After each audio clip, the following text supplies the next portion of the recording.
Good afternoon. Today and tomorrow, the foreign ministers of NATO will take decisions to prepare our Brussels summit next July. In a constantly evolving security landscape, NATO's partnership with the European Union is more important than ever. So we will begin with a meeting on NATO-EU relations and European defense. We will be joined by High Representative Vice President Federica Mogherini, as well as our colleagues from Finland and from Sweden. I expect we will agree to take NATO-EU cooperation to a new level. Our forces must be able to move more quickly and easily, so NATO and the EU will aim to make military mobility a flagship and a priority for our cooperation. Terrorism is a concern to all our citizens, so we will agree to share more information to counter terrorist threats. Women have a vital role to play in peace and security, so we will do more to recognize this in our organizations and in our operations. Tonight, we will discuss global security challenges, including North Korea. Last week, ballistic missile launch showed once again Pyongyang's reckless disregard for international security. And we must apply maximum international pressure in order to achieve a peaceful solution. Tomorrow, we will focus on NATO's role in projecting stability and fight terrorism. We will assess our training and capacity building support for partners like Iraq and Jordan, and our support for the global coalition to defeat ISIS, including with AWACS surveillance planes. The coalition has made significant progress. More than 95% of the territory once held by ISIS in Iraq and Syria has been liberated, but this does not mean an end to the threat.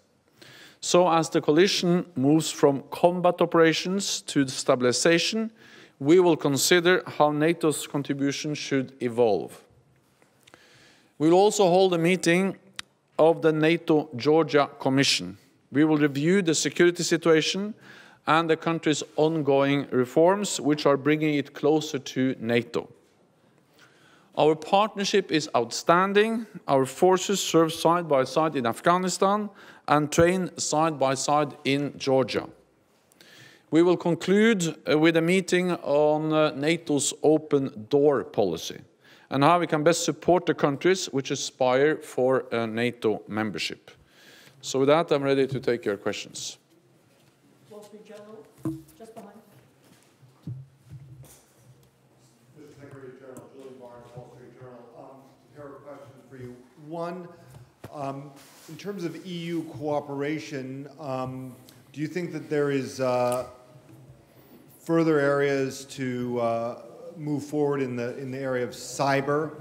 And also, North Korea, Ukraine, there seems to be no shortages of crises getting worse. Are you worried about the sort of danger in terms of security around the world? Does this feel like a more unstable time than it has in recent months?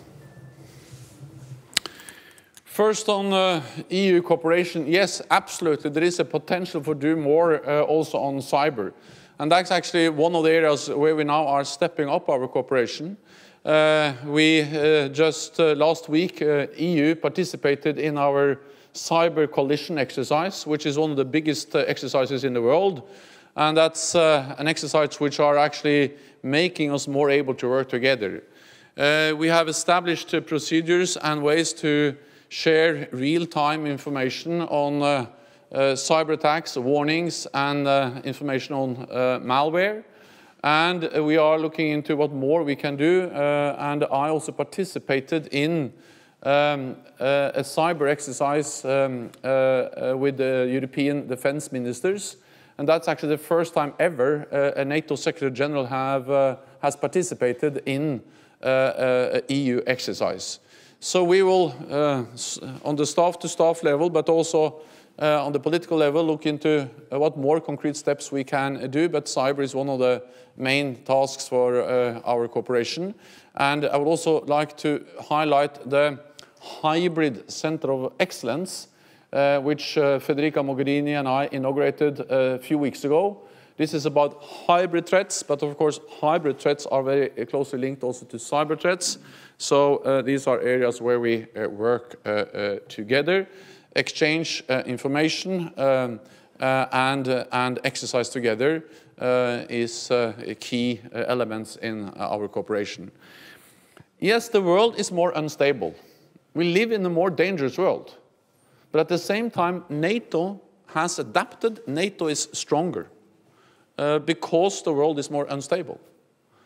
So we provide every day credible deterrence. And we have lived through crisis and threats and instability also before, but we have been able to keep all our citizens, all our nations safe, because we have been able to send a clear message to any potential adversary that NATO is there to protect all allies and that we're able to respond to any attack, meaning that we have the resolve and we have the capabilities to respond. So when the world becomes more unstable, NATO is becoming stronger.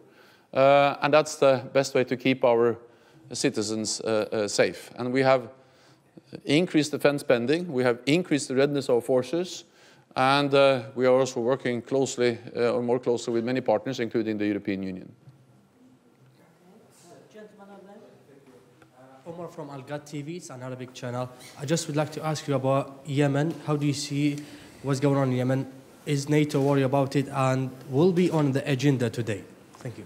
So we are concerned about the situation in Yemen because we have seen many people being killed. We have seen a conflict which has lasted for a long time. At the same time, NATO is not involved in that conflict, and we are not present. So what we do is that we support all international efforts to find a peaceful, negotiated solution to the conflict, to end the violence, and to find a negotiated peaceful solution.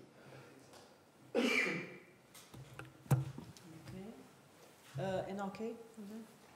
Alf Johnson, VG newspaper in Oslo.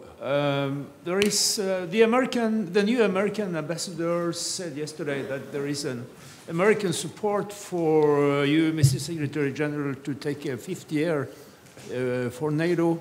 What's your own take on that? Are you willing to stay here for another year?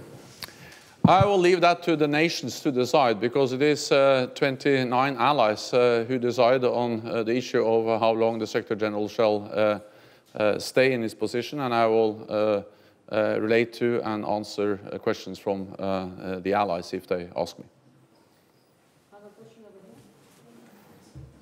Mr. Secretary General, my name is Ratko Femic, Courier Daily from Serbia.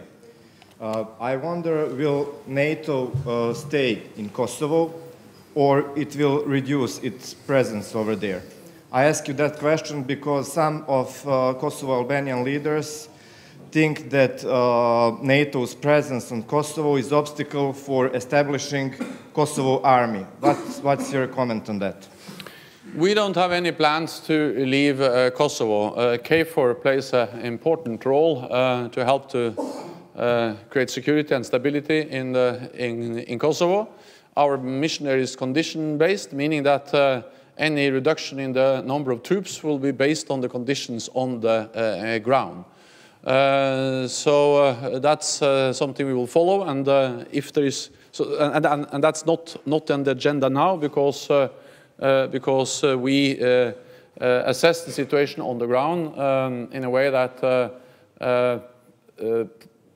is underlining the need for NATO to continue to be in Kosovo. When it comes to the Kosovo Security Force, I have clearly stated many times before that any change in the mandate of the Kosovo Security Force has to be done in accordance with the Constitution and has to be then made based on the provisions which are in the Constitution.